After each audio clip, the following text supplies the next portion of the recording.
এই দীর্ঘ 15টা বছরে দিল্লির দাসী আমাদের দেশটাকে যেটুকু ধ্বংস ছিল ও ধ্বংসের গর্তের মধ্যে ফেলায় হয়ে গেছে। আগামী 15 বছর আগে, এই গত 15 বছর আগে আমাদের এলাকার মই মুরব্বীদের দেখলে আপনাদের এই সন্তানেরা যে পরিমাণ ভয় করত, আজকে আপনারা যারা মই মুরব্বী, আপনাদের বাচ্চারা কি আপনাদের দেখে ওইটুকু ভয় করে? আমরা চুরি করে মার্বেল খেলতাম, যদি মই মুরব্বীদেরকে দেখতাম 2-4টা কুড়ি তাড়াতাড়ি জড়ায় আর বাকিগুলা ধুয়ে দেবো, কারণ ওই যে জেঠা আসতেছে বা চাচা আসতেছে বা দাদা আসতেছে। এখন এটা আছে এই দিল্লির দাসী হাসিনা, এই নষ্ট, এই ভ্রষ্ট, এই ফেরাউন, এই নমরুদের বাচ্চা এই দেশটাকে এমন একটা পর্যায়ে নিয়ে গেছিল, একবারে সংসদ থেকে শুরু করে ঘর পর্যন্ত প্রত্যেকটা মানুষকে নাফরমান বানিয়ে দিয়ে গেছে। উপর থেকে নিচ পর্যন্ত যত নাস্তিক আর নাস্তিকদের দূষণ, ইসলাম বিদ্বেষী যারা ইসলামকে নিয়ে যত বেশি বিদ্বেষ রাখতে পারে ওদেরকেও বিভিন্ন পদের মধ্যে পদায়ন করে গেছে। বিভিন্ন জায়গায় বড়টারও বানাইছে নাস্তিক, কর্পোরেটটাও নাস্তিক, কর্পোরেটটাও নাস্তিক, কর্পোরেটটা নাস্তিকের মুরিদ। এইভাবে বাংলাদেশের প্রত্যেকটা সেক্টর, আইন বলেন, বিচার বলেন, আদালত বলেন, শিক্ষা বলেন, মাদ্রাসা সেক্টর বলেন, প্রত্যেকটা জায়গায় এইভাবে ধ্বংস করে রেখেছে। বাপ আর ছেলের মাঝে রাজনীতি নিয়ে ঝগড়া হইত, বাপ আর ছেলের মাঝে।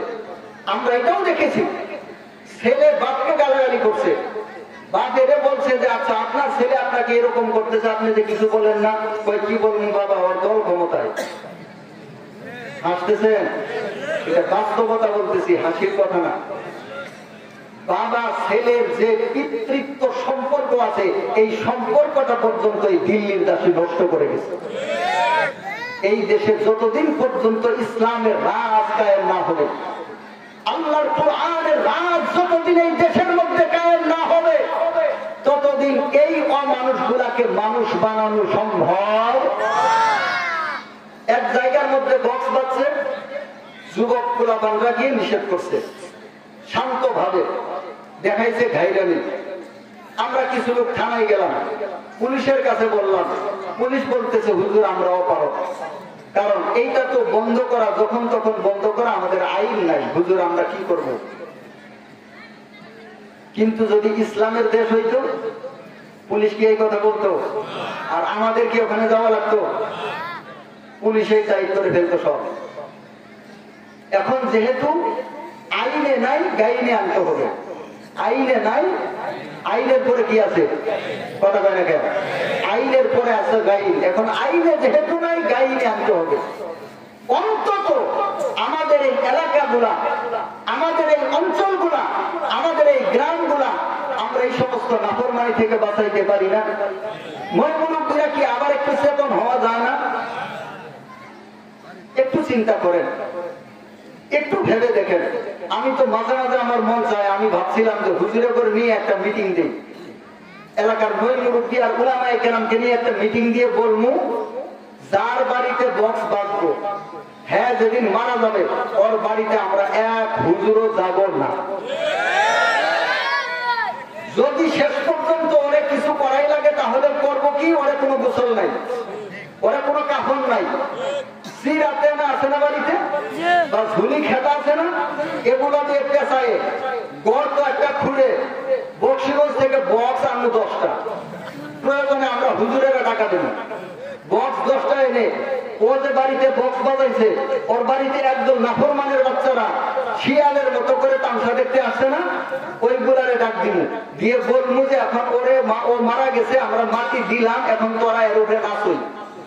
ওরে এইভাবে নাচা নাচা যদি পাড়ায় পাড়ায় মাটি দেওয়া যাইতো তাহলে এইগুলো একটু সাইজ হইত। তো আমার মনে চাইছিল যে এরকম কিছু করা যায় কিনা। পরিবেশটা এত নিকৃষ্ট হয়ে গেছে।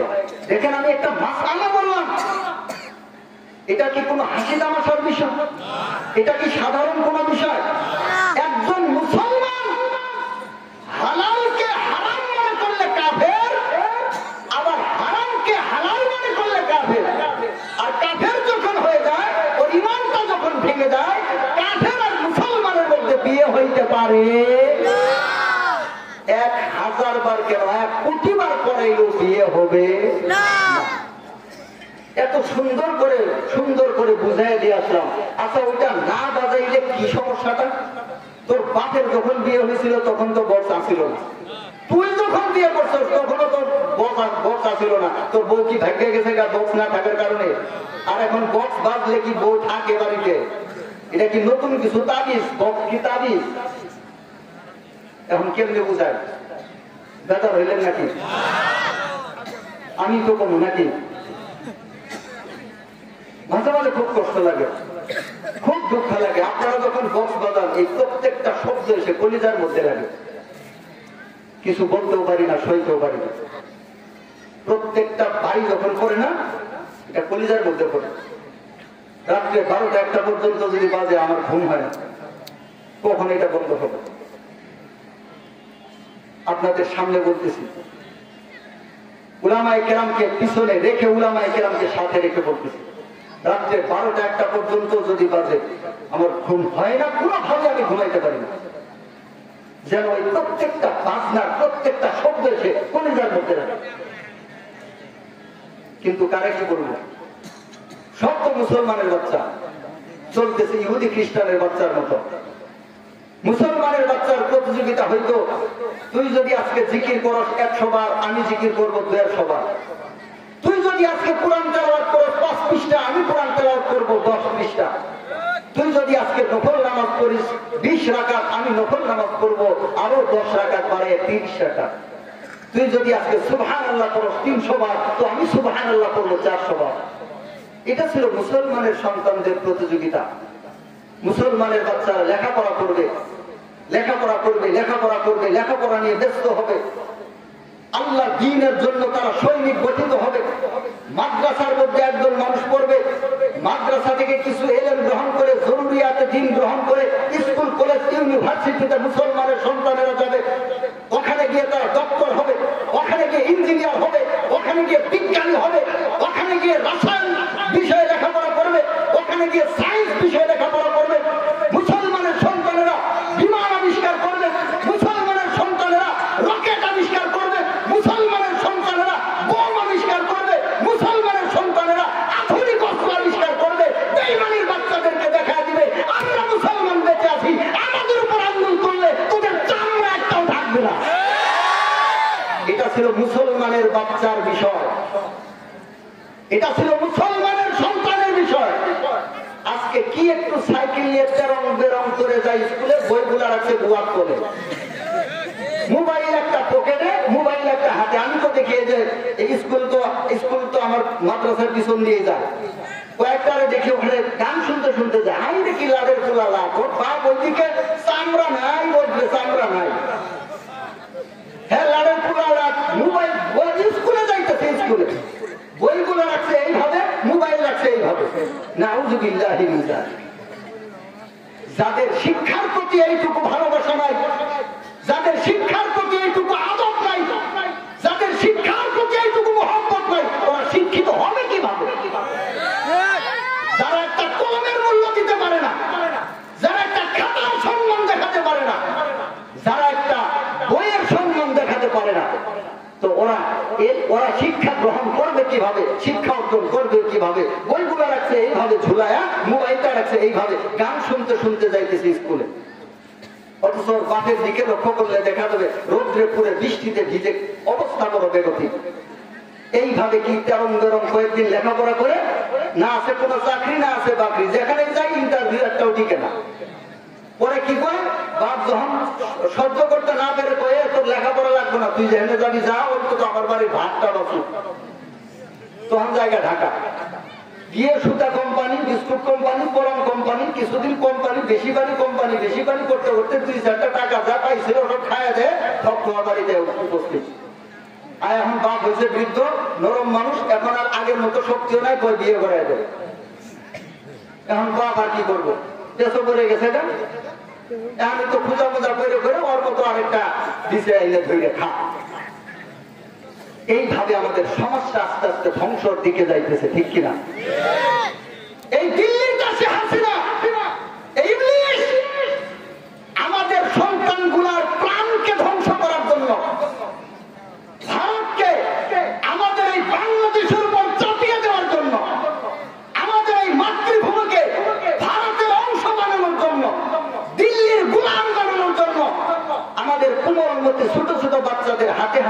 মোবাইলের ব্যবস্থা করে দিয়েছে।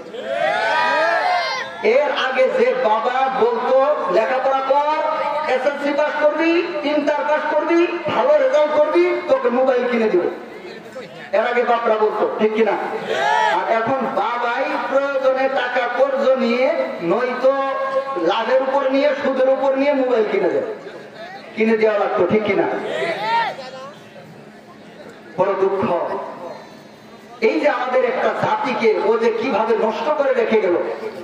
প্রত্যেকটা জায়গায় ঘুষ, মনুষ্যত্ব বলতে কোনো কিছু নাই। আল্লাহ জানে এটা ঠিক করতে আমাদের কত বছর সময় লাগবে। একজনে ঘুষ দিয়ে চাকরি নিছে, আরেকজন ওর নিচে নিছে, আরেকজন ওর নিচে নিছে, এক একজন হাজারো শত লক্ষ টাকা দিয়ে সে চাকরি নিছে। এখন সে ব্যক্তি ঘুষ না খাইলেও তো চলে না, অবস্থা হয়ে গেছে এরকম। এই মানুষগুলাকে, এই অমানুষ যেগুলা হয়ে গেছে, এই অমানুষগুলাকে আবার মানুষ বানাইছে যে কতদিন সময় লাগবে আল্লাহ জানে। উলামায়ে কেরামগণ মেহনত করতেছেন, উলামায়ে কেরামগণ চেষ্টা করতেছেন।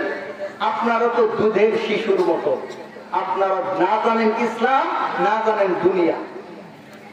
আপনারা সকালবেলা ঘুম থেকে উঠেন, নামাজ নাই, কালাম নাই, আল্লাহ নাই, রসুল নাই, অনেকে পাশুন্দা নিয়ে খেত জানটা সারাদিন কাটাকাটি। আর ওই যে যা করলেন সন্ধ্যাবেলা এই আইসা আল্লাহ নাই, রসুল নাই, নামাজ নাই, কালাম নাই, 4-5টা খায় দেয়, ঘুমায় গেলেন গা, জীবনে আল্লাহর নাম নাই। এরকম লোকজন আছে না? এরা বুঝবই কি, এরা শুনবই কি, এরা মানবই কি?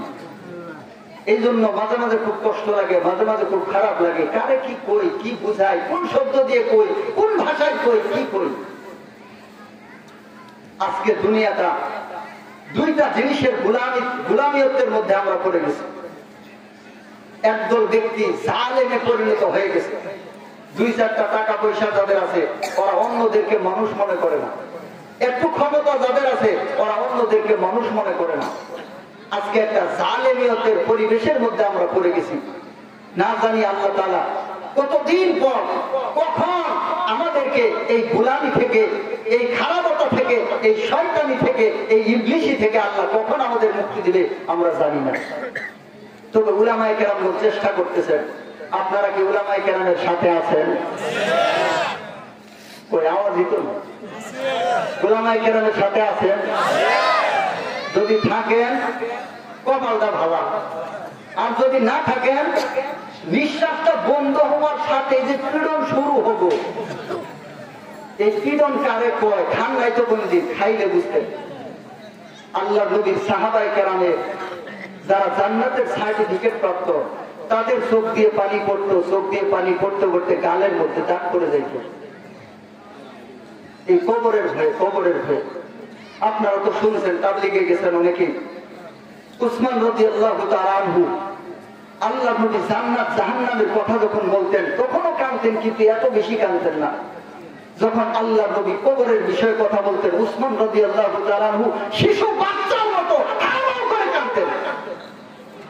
হযরত উসমান রাদিয়াল্লাহু তাআলা আনহুকে জিজ্ঞাসা করা হইল, ও উসমান, জান্নাত জাহান্নামের কথা শুনে তুমি এত কাঁদো না, কবরের কথা শুনে তুমি এত কাঁদো কেন? উসমান রাদিয়াল্লাহু তাআলা আনহু বলতেন, ও আল্লাহর নবীর সাহাবীরা শোনো, এই কবর তো হচ্ছে প্রথম ঘাঁটি, এখানেই তো বিচার শুরু। এই কবরের মধ্যে যদি ব্যক্তি ধরা খাবে সামনে ওর আর বাঁচার ব্যবস্থা নাই। আর কবরের মধ্যে যদি বাঁচা যায় সামনে আশা করা যায় বাঁচার ব্যবস্থা হতে পারে। সুবহানাল্লাহ। এই 24 ঘন্টা সময় আল্লাহ তাআলা আমাদেরকে দিলেন। 24 ঘন্টা সময় একটা মিনিটকে কবরকে নিয়ে আমাদের চিন্তা হয়। আল্লাহ নবী বলেছেন, যদিও হাদিসটার মান দুর্বল, আল্লাহ নবী বলেছেন, ও দুনিয়ার মানুষেরা শোনো, কবর প্রত্যেক দিন মানুষকে ডাকে, প্রত্যেক দিন কবর মানুষকে ডাকে। 4টা কথা বলে ডাকে। কয়টা? একটু জোরে বলেন, একটু জোরে বলেন। 4টা কথা বলে কবর প্রত্যেক দিন মানুষকে ডাকে। কবর বলে, আনা বাইতুল গুরবা ওয়া আনা বাইতুল ওয়াহদা।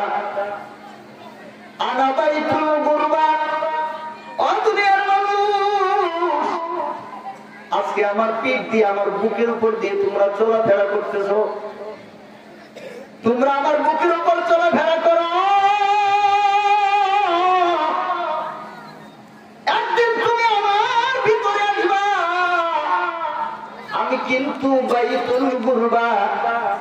কিন্তু অপরিচিত ঘর। দুনিয়ার মধ্যে বসবাস করছো, তোমার স্ত্রী ছিল, তোমার বাচ্চা ছিল, তোমার ভাই ছিল, তোমার বাবা ছিল, তোমার মা ছিল, তোমার আত্মীয় স্বজন ছিল। ওই ঘরটা তুমি নিজে বানাইছো, এটা তোমার পরিচিত ঘর। আর আমি এমন একটা ঘর, আমি ঘরকে তুমি নিজের হাতে বানায় আসতে পারবো না। আমি এমন একটা ঘর, সেই ঘরটা তুমি নিজের হাতে বানাইতে পারবো না। হয়তো তুমি তোমার থাকার ঘরটা নিজের হাতে বানাও না, তবুও মিস্ত্রি বানাইছে। তুমি টাকায়া টাকায়া ঘরটাকে দেখছো, ঘরের এই কোণা দেখছো, ওই কোণা দেখছো, উপরে দেখছো, নিচে দেখছো, ঘরটাকে তুমি সুন্দর করে দেখেছো। এই ঘরটা তোমার পরিচিত ঘর, কিন্তু আমি এমন একটা ঘর রে, যেটা তুমি নিজের হাতে বানাইতে পারবা না। যারা তোমার জন্য ঘর বানাবে, ওই বানানোর সময় তুমি নিজে এই ঘরটাকে দেখতে পারবা না, ঠিক কিনা? এই জন্য প্রত্যেক দিন মানুষকে এই শব্দ বলে রাখতে থাকে, আমার বাইতুল কুরবা, আমিও পরিচিত ঘর, আমার মধ্যে তোমার পরিচিত কেউ নাই। অতএব এই অপরিচিত ঘরের মধ্যে থাকার জন্য তোমার পরিচিত যা ব্যবস্থা ছেড়ে, ও বান্দা, ওই সমস্ত ব্যবস্থা তুমি করে আসিও।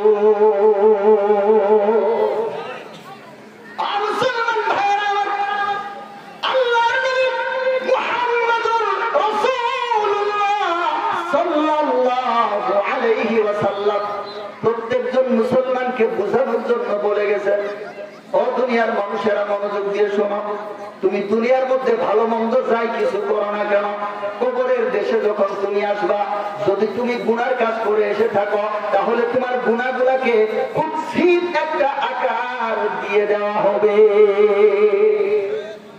ভয়ঙ্কর একটা আকার দেওয়া হবে, কুৎসিত একটা আকার দেওয়া হবে। এইটা কবরের মধ্যে যখন তোমার রূহকে আবারও ফিরিয়ে দেওয়া হবে, যখন তুমি প্রশ্নের জবাব দিতে পারলা না, আবার যখন কবরের মধ্যে তোমাকে ফিরিয়ে দেওয়া হবে, ওই তোমার আমলগুলো একটা কুৎসিত, যেমন আমরা ভূতের কথা বলি, কিন্তু ভূত আমরা জীবনেও চোখে দেখি নাই, ঠিক কিনা? তার মানে ভূত মানে একটা ভয়ঙ্কর জিনিস বলে আমরা চিনি। এখন কেমন কুৎসিত আকার ধারণ করবে কবরের মধ্যে, ওইটা তো আমরা দেখি নাই, ঠিক কিনা? মনে করেন একটা ভূতের মতো কল্পনা করেন আর কি, যে কবরের মধ্যে আপনার সাথে একটা ভূত দেওয়া হবে, তো আপনার কেমন লাগবে? যখন আপনি কবরের মধ্যে শুয়ে আছেন, এই কুৎসিত আমলনামা আপনার ডান হাতে এসে নাড়া দিবে, নাড়া দিয়ে বলবে, ও নাফরমান, সারা জীবন মহান মালিকের বিধানের বিপরীত চলছো গো। মহান মালিক বলছেন তাই না, যা তুমি বামে গেছো। মহান মালিক বলছেন নামাজ পড়, তুমি নামাজ ছাড়ছো। মহান মালিক বলছেন রোজা রাখ, তোমার গ্যাস্ট্রিক শুরু হয়ে গেছে। 12 মাসের মধ্যে একটা মাস আমাদের আছে, যেই মাসের নাম হচ্ছে গ্যাস্ট্রিকের মাস একজন মানুষের কাছে। ও মুসলমান, কি বলবো, শুধু দুঃখ আর দুঃখ লাগে। একদম তরতাজা মানুষ সারা বছর যা মন চাই তাই খায়, কিন্তু রমজান মাসে নাকি ওরা রোজা রাখতে পারে না, এরকম একদম তরতাজা মানুষ আছে না? ও মুসলমান ভাইয়েরা, ওই কুৎসিত আকার নিয়ে ওই আমলনামাটা ডান পায়ের মধ্যে নাড়া দিয়ে চেতন করে তোমাকে বলতে থাকবে, ও নাফরমান, ওই যে সারা জীবন যতগুলা গুনাহ অর্জন করছস, গুনাহ কামাই করছস, আল্লাহ তাআলা ওই সমস্ত গুনাহগুলাকে আমার মতো একটা সুরত দিছে। এখন আমি কিয়ামত পর্যন্ত তোর সাথে কবরের মধ্যে থাকবো, বলেন নাউযুবিল্লাহ।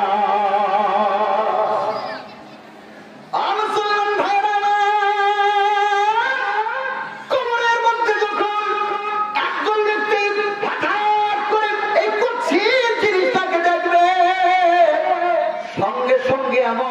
চিৎকার দিবে।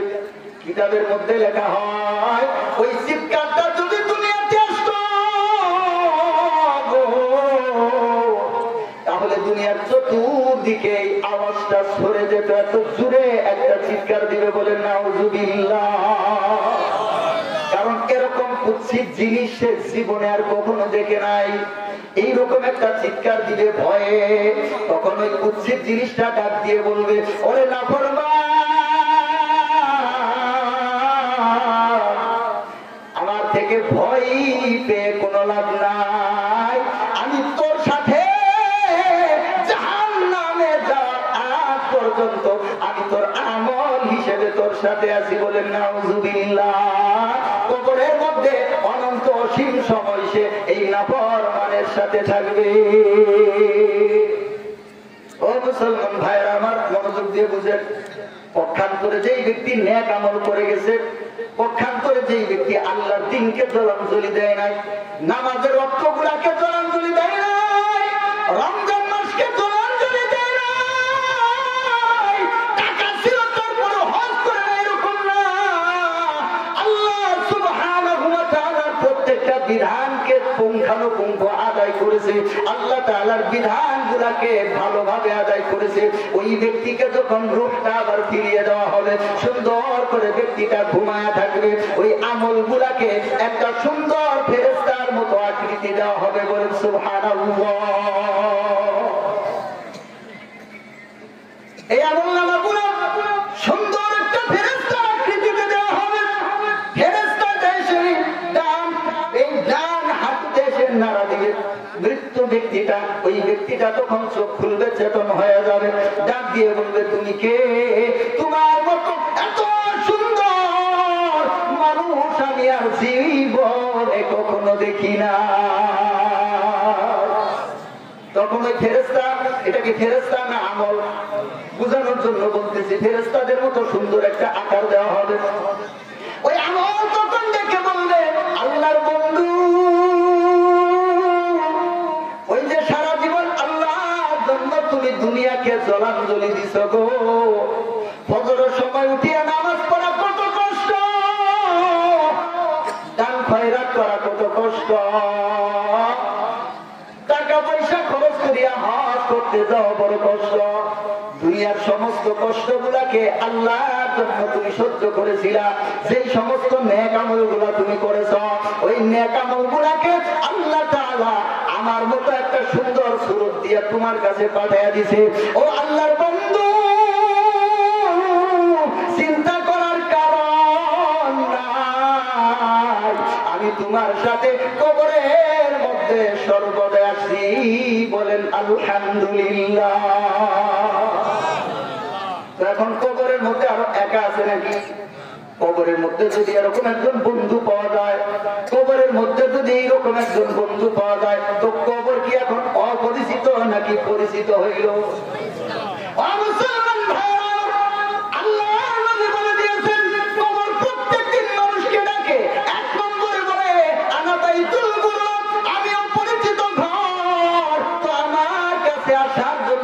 প্রস্তুত হয়ে আসিও গো, আমার কাছে তুমি অপ্রস্তুত হয়ে আসিও না। এরপর কবর ডাক দেয়, আনা বাইতুল ওয়াহদা, আমি কিন্তু একাকিত্বের ঘর, আমি কিন্তু একাকিত্বের ঘর, তুমি তোমার আমলকে সাথে নিয়ে আসিও। কবর এইভাবে ডাক দেয়, আমি কিন্তু পোকামাকড়ের ঘর, আমি কিন্তু পোকামাকড়ের ঘর, আমার মধ্যে তুমি সাবধান হয়ে আসিও।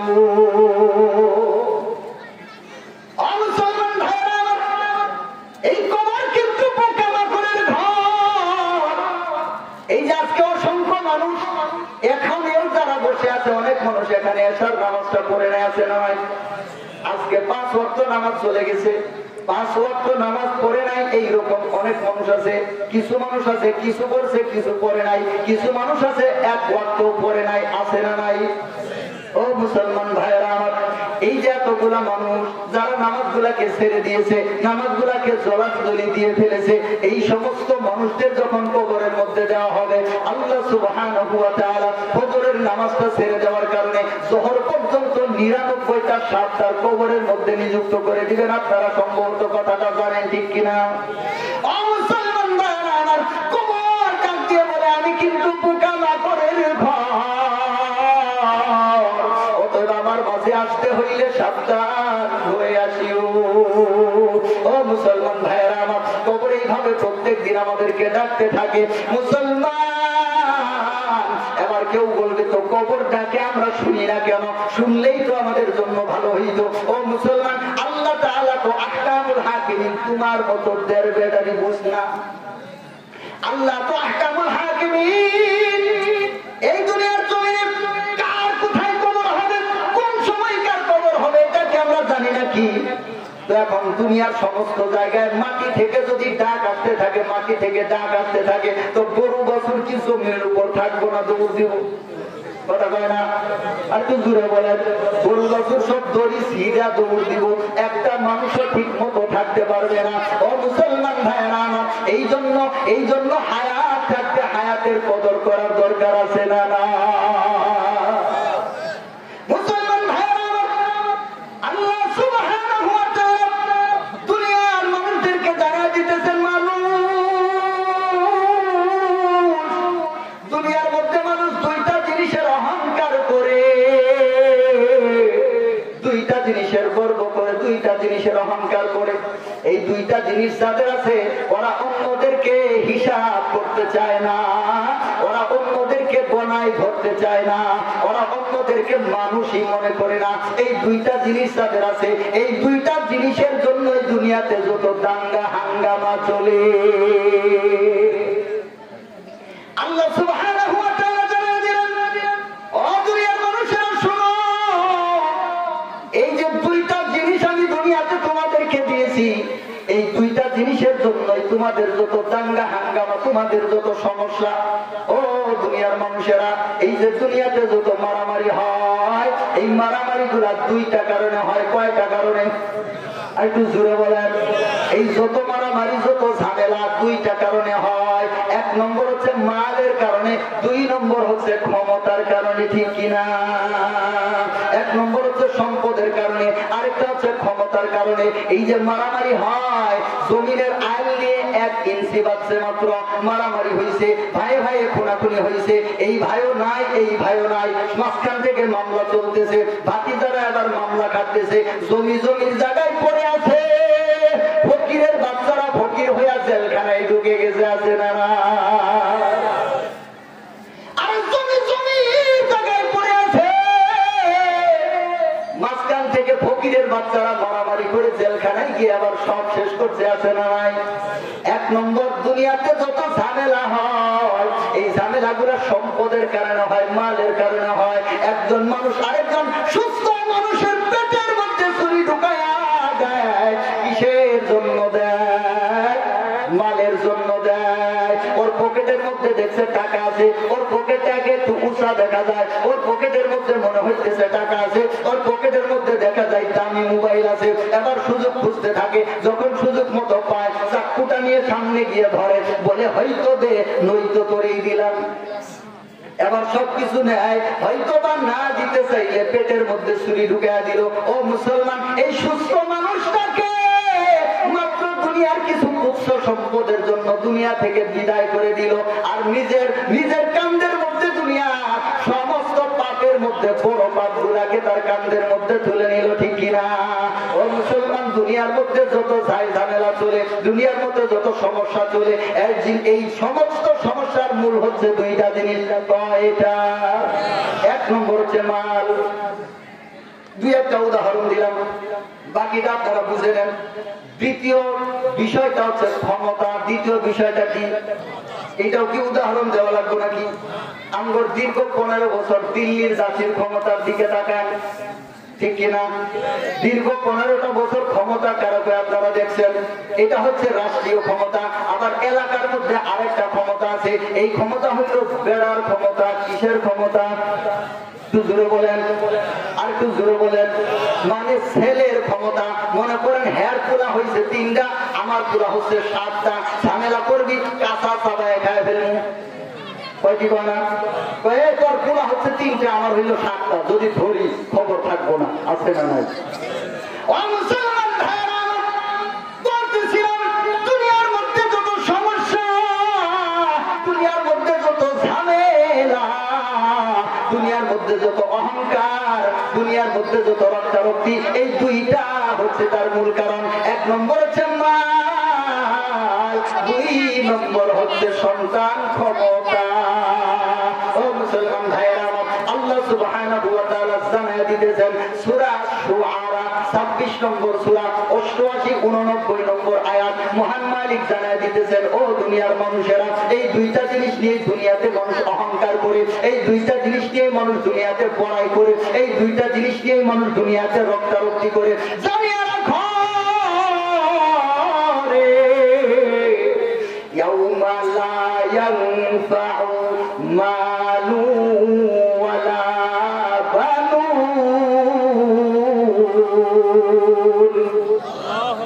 আল্লাহ সুবহানাহু ওয়া তাআলা জানিয়ে দিতেছেন, দুনিয়ার মানুষ কিয়ামতের কঠিন ময়দানে, হাসরের কঠিন ময়দানে যখন তোমাদের বিচার শুরু হয়ে যাবে গো দুনিয়ার মানুষেরা, শোনো, কিয়ামতের কঠিন ময়দানে, হাসরের কঠিন ময়দানে এই 2টা জিনিসের কোনো মূল্য থাকবে না।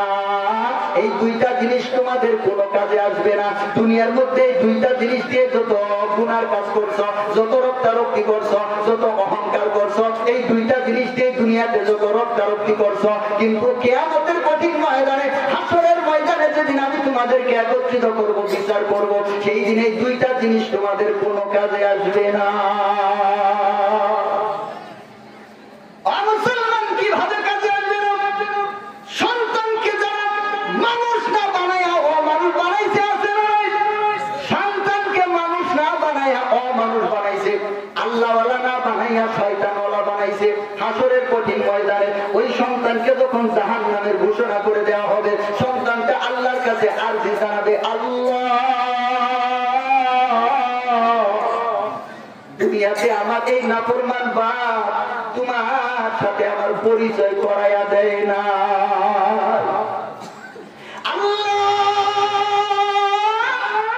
আমি তোমাকে চিনি না, দুনিয়ার সব শিক্ষা আমাকে দিছে, কিন্তু তোমার কোরআনের শিক্ষাটা আমাকে দেয় নাই। আমি চিনি নাই, আমি বুঝি নাই, আমি গুনাহ করেছি। আজকে তো স্বীকার করে পার পাওয়া যাবে না। কিন্তু আল্লাহ, ছোটবেলা থেকে যদি আমার আব্বা আপনার সাথে আমার পরিচয়টা করায়া দিত, আপনার কোরআনের জ্ঞানটা আমাকে যদি কিছুটা শিখায়া দিত, তো আমি আপনার সাথে এইরকম আচরণ করতাম না। নামাজের সময় আমি মসজিদ থেকে ঘাউরামি করে দূরে যাইতাম না। রমজান মাস আসলে আমার গ্যাস্ট্রিক বাটাম দিত না। হজের সময় আসলে টাকা হইলে আমি হজকে তাল বাহানা করতাম না। যাকাতের টাকা হইছে আমি তাল বাহানা করতাম না। আমি আল্লাহ, ও আল্লাহ, তোমার কোরআনের বিরুদ্ধে আমি দাঁড়াইতাম না। তোমার কোরআনের রাজ কায়েম করার জন্য আমি চেষ্টা করতাম, কিন্তু আল্লাহ, আমি তো বুঝি নাই। তুমি যাকে বুঝানোর জন্য দায়িত্ব দিছিলা সে তো আমারে বুঝাই নাই। ও আল্লাহ, সুতরাং আমি একলা জাহান্নামে যাব না। আল্লাহ তাআলা তখন ওই যে নাফরমান বাপ, যেই বাপ ছেলেকে মানুষ বানাইতে পারে নাই, ওই নাফরমানকে সন্তানের সামনে উপস্থিত করবে, জাহান্নামের দরজার সামনে উপস্থিত করা হবে। সন্তানটা ওই নাফরমান বাবার সিনার মধ্যে লাথি দিয়ে জাহান্নামের দরজার মধ্যে শুয়ায়া ওই সিনার উপর দিয়ে জাহান্নামে পতিত হবে। আর পরে ওই সন্তানকে আল্লাহ তাআলা যে আমানত হিসেবে দিয়েছিলেন, এই সন্তানগুলোকে নষ্ট করার কারণে এই বাবাকে জাহান্নামের মধ্যে নিক্ষেপ করা হবে। বলেন নাউযুবিল্লাহ। তাহলে দুনিয়ার সন্তান কি কাজে আসলো নাকি? কথা কয় না। দুনিয়ার সন্তান কাজে আসলো নাকি? দুনিয়ার সন্তান তো কাজে আসবেই না, বরং এরাই আপনার ধ্বংসের কারণ হয়ে যাবে, ঠিক কিনা? পক্ষান্তরে ও আল্লাহ সুবহানাহু ওয়া তাআলার বান্দারা, পক্ষান্তরে যারা আল্লাহ চাহি জীবন যাপন করছে, যারা আল্লাহর দ্বীন দিয়ে জীবন পরিচালনা করছে, ওদেরও সন্তান থাকবে। কিন্তু এই কথাটা শুধুমাত্র সকলের জন্য না, এই কথাটা হচ্ছে শুধু নাফরমানদের জন্য। আর আল্লাহওয়ালা যারা তার নিজের সন্তানদেরকে আল্লাহর সাথে পরিচয় করে দিয়েছে, মানুষের মতো মানুষ বানাইছে, ওদের সন্তানগুলা পিতা মাতাকে নিয়ে জান্নাতে যাবে। বলেন সুবহানাল্লাহ। আল্লাহ তাআলা এই জায়গায় নাফরমানদেরকে উদ্দেশ্য করে বলছেন, যাতে করে দুনিয়ার মানুষেরা সন্তানকে অমানুষ না বানায়। দ্বিতীয়ত আল্লাহ তাআলা বলতেছেন, সম্পদ তোমার কোনো কাজে আসবে না। এই সম্পদ কাদের কাজে আসবে না? যারা সম্পদগুলাকে দুনিয়ার জন্য ব্যয় করছে, যারা সম্পদগুলাকে দুনিয়ার পিছনে খরচ করছে, আল্লাহর জন্য খরচ করে নাই, ওদের জন্য এই সম্পদগুলা কোনো কাজে আসবে না। কিন্তু যারা সম্পদগুলাকে কাজে লাগাইছে, ওদের জন্য সম্পদ কাজে আসবে কি আসবে না? কথা কয় না? আসবে কি আসবে না? ও মুসলমান ভাইরা আমার, এই দুইটা জিনিস কিয়ামতের কঠিন ময়দানে কোনো কাজে আসবে না। তাহলে কি কাজে আসবে? আল্লাহ সুবহানাহু ওয়া তাআলা পরের আয়াতে 88 নম্বর আয়াতে বললেন এই কথা। এবার 89 নম্বর আয়াতে আল্লাহ সুবহানাহু ওয়া তাআলা বলতেছেন, ইল্লা মান আতাল্লাহা বিকলবিন সালিম।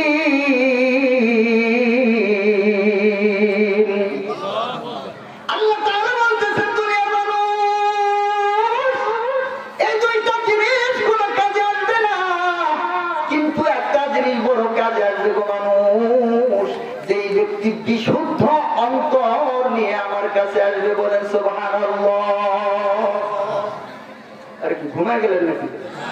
সুবহানাল্লাহ কইতে স্মরণ করে একটু জোরে বলেন, আবার বলেন সুবহানাল্লাহ, আবার বলেন সুবহানাল্লাহ।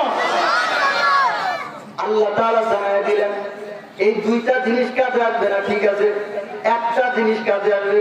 ওই একটা জিনিস যা ঠিক হবে, এই দুইটা জিনিসও তার কাজে আসবে। অনেক সময় এরকম হয়, একটা জিনিস নিলে আরো দুইটা জিনিস ফিরিয়ে দেয়, আছে না নাই? আর তো জোরে বলেন। আল্লাহ সুবহানাহু ওয়া তাআলা জানায় দিয়েছেন, ও দুনিয়ার মানুষেরা, যেই ব্যক্তি একটা জিনিস ঠিক নিয়ে আসবে, ওই দুইটাকে আমি আবার ফিরিয়ে দিয়ে দিব, সমস্যা নাই। আল্লাহ সুবহানাহু ওয়া তাআলা জানায় দিতেছেন, ইল্লা মান আতাল্লাহা বিকলবিন সালিম। কিন্তু ওই ব্যক্তির কাজে আসবে, ওই জিনিসটা কাজে আসবে যদি কোনো ব্যক্তি বিশুদ্ধ অন্তর নিয়ে, বিশুদ্ধ কলব নিয়ে, বিশুদ্ধ রূহ নিয়ে, বিশুদ্ধ আত্মা নিয়ে, বিশুদ্ধ হার্ট নিয়ে যেই ব্যক্তি আল্লাহর কাছে কিয়ামতের দিন যাবে। এবার বিশুদ্ধ অন্তর কাকে বলে, কি আর অবস্থা কি, তার ব্যবস্থা কি, তার পরিচয় জানার দরকার আছে না নাই? কিয়ামতের দিন আল্লাহ নিজে বলতেছেন, আর গুলা কাজে না আসলে এটা কাজে আসবে। এখন এই বিশুদ্ধ অন্তঃকরণটা কি জিনিস? বিশুদ্ধ অন্তর হচ্ছে, মুফাসসিরিনে কেরাম বিস্তারিত লেখেন, বিশুদ্ধ অন্তর হচ্ছে ওই অন্তর যেই অন্তরের মধ্যে চারটা জিনিস আছে, চারটা জিনিস না। আমার সাথে বলেন, বিশুদ্ধ অন্তর কাকে বলে? যার মধ্যে, যে অন্তরের মধ্যে চারটা জিনিস আছে আর চারটা জিনিস নাই। কথা বলে কেন? আমার সাথে বলেন, বিশুদ্ধ অন্তর তাহাকে বলে। জুড়ে বলেন, জুড়ে বলেন, বিশুদ্ধ অন্তর তাহাকে বলে। পিছনে রাখি যেটা আছেন ভাই, একটু হাত জাগাচ্ছে দেখি, একটু নাড়া দিন দেখি। মাশাআল্লাহ, সব জেতা, কিন্তু কথা কয়। আমার সাথে বলেন, বিশুদ্ধ অন্তর তাহাকে বলে সেই অন্তরের মধ্যে চারটা জিনিস আছে এবং চারটা জিনিস নাই। ওই অন্তরটাকে বিশুদ্ধ অন্তর বলে।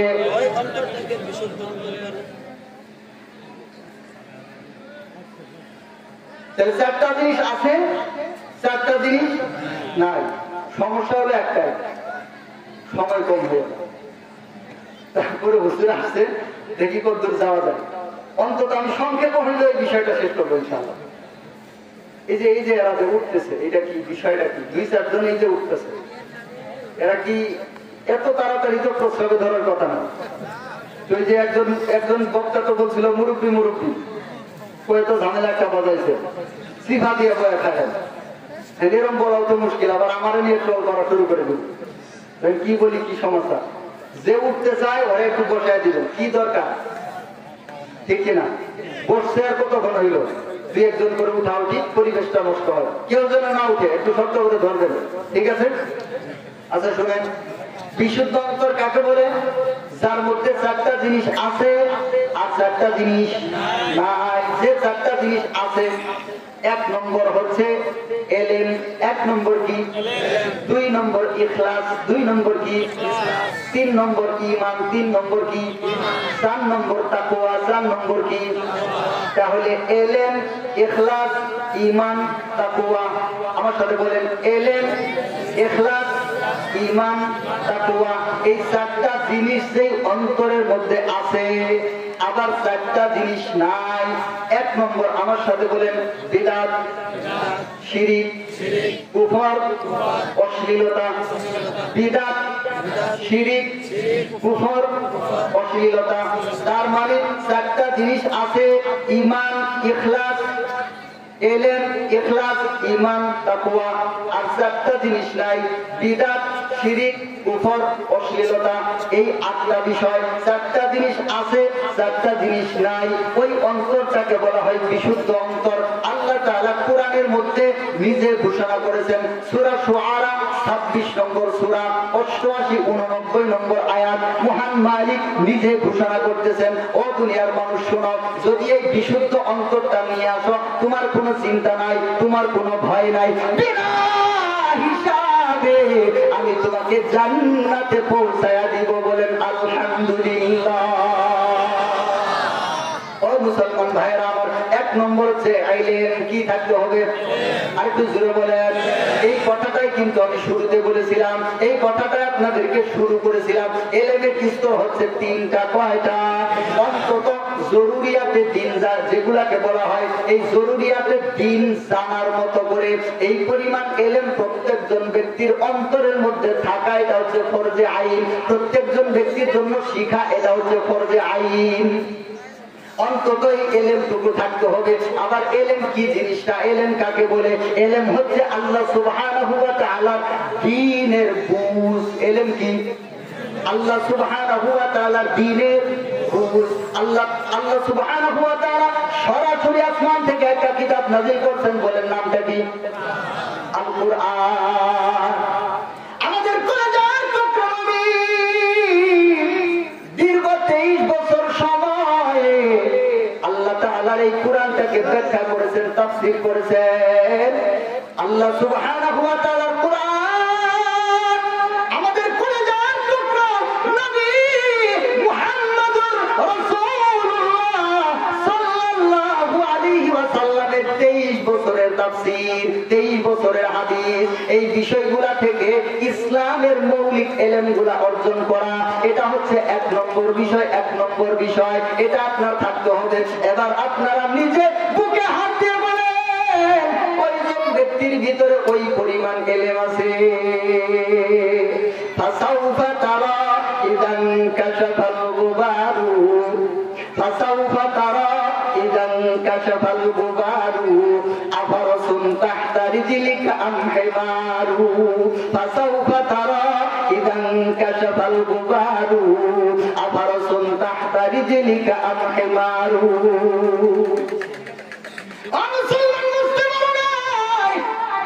একজন আরবি কবি বড় সুন্দর করে বলেছেন, ফাসাউফা তারা, অচিরেই তুমি দেখবা, অচিরেই তুমি দেখবা।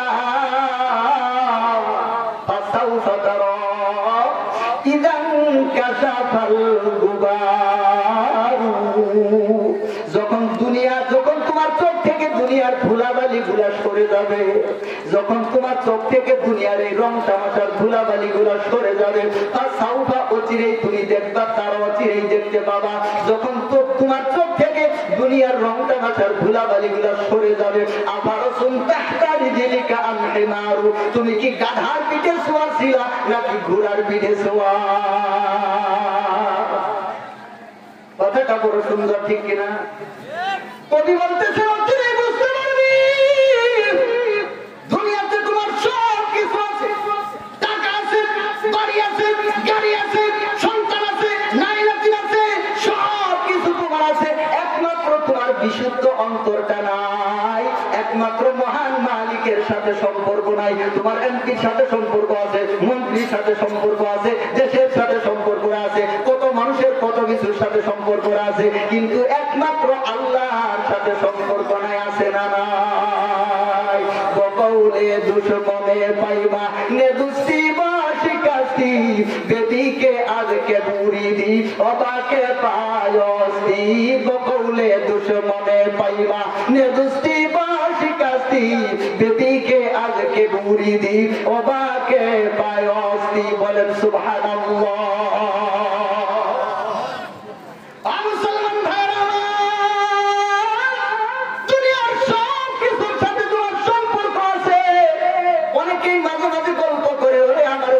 নাকি অমুক নেতার সাথে আমার সম্পর্ক, অমুক এমপির সাথে আমার সম্পর্ক, শুধু যদি একটা হেলো কই তাহলে সবকিছু ঠান্ডা। ও মুসলমান একদল মানুষ বলে কি বলে না, কিন্তু কখনো চিন্তা করে নাই ওই নেতার নেতা, ওই নেতাকে যিনি বানাইছে, সমস্ত নেতাকে যিনি তৈরি করেন, ওই আল্লাহর সাথে সম্পর্ক নাই। ঠিক কিনা? তো আল্লাহর সাথে যদি সম্পর্ক থাকে তাহলে তোমার দুনিয়ার সব আছে, আর আল্লাহর সাথে যদি সম্পর্ক না থাকে তো দুনিয়ার সব থেকেও কিছু না। ঠিক কিনা? ও মুসলমান ভাইয়েরা আমার, তো বিশুদ্ধ অন্তর কিয়ামতের দিন বাস্তব হইলে যেন কি লাগবে? কথা কেন কেন? কিয়ামতের দিন বাস্তব হইলে বিশুদ্ধ অন্তর লাগবে। আর অন্তর বিশুদ্ধ হওয়ার জন্য কিসের দরকার? এক নম্বরে কি? ইলম। এবার এই যে জরুরিয়াতে দ্বীনের যে ইলম আছে, এই ইলমটুকু আমরা এখনো শিক্ষা করতে পারলাম না, তাহলে কি বিশুদ্ধ অন্তর হয়েছে নাকি?